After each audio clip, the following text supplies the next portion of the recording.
The evening sky was painted in gold as the rancher, Samuel Grady, finished tending to his horses.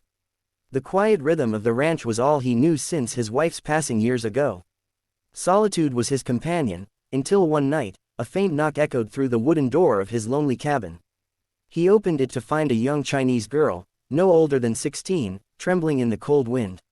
Her eyes were wide with fear, her hands clutching a torn shawl. "Sir, please," she whispered. They abused my mama, for being Chinese." Samuel froze. In his rough life on the frontier, he had seen cruelty, but the pain in the girl's voice pierced him deeper than any wound. He guided her inside, wrapping her in a blanket as she shivered beside the fire. Between sobs, she told him everything.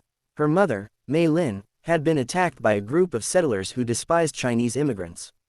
They had driven them out of town, beating her mother senseless, calling her names no one should ever hear. Samuel's fists clenched. He'd heard of such hatred, but never this close. "Where is she now?" he asked. "In the old barn, near the creek," the girl said, tears streaming down her cheeks. "I couldn't carry her anymore. I ran here because people said, you help those in trouble." Without another word, Samuel grabbed his coat, a lantern, and his rifle. The girl followed him into the dark prairie night. The moon lit their path as coyotes howled in the distance. When they reached the barn, Samuel's heart sank. There, lying weak and bloodied on the straw, was Mei Lin, a fragile woman with bruises across her face and arms. Her eyes opened slowly, and she gasped, terrified at the sight of a stranger. "It's all right," Samuel said gently, kneeling beside her.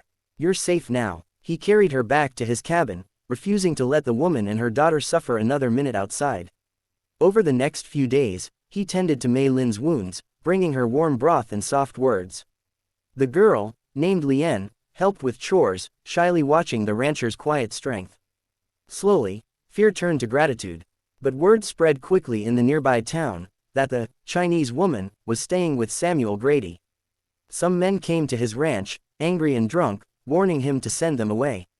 Samuel stood tall at the gate, eyes fierce. "If you lay a hand on them," he said coldly, "you'll answer to me." The men backed down, knowing the rancher wasn't one to be crossed. Weeks passed, and as the wind grew colder, so did the hatred of the world beyond his fence. Yet inside the ranch, warmth returned. Mei Lin's strength recovered, her gentle smile lighting the lonely cabin. Lien began to laugh again, helping Samuel with the horses and cooking meals. One evening, as they watched the sunset together, Mei Lin said softly, "I thought all kindness was gone from this world." Samuel looked at her, his weathered face softening. "Kindness is still here," he replied. "You just had to knock on the right door." From that night on, the ranch was no longer silent. It became a home built not from blood or race, but from compassion, and from the courage of a man who refused to let cruelty win.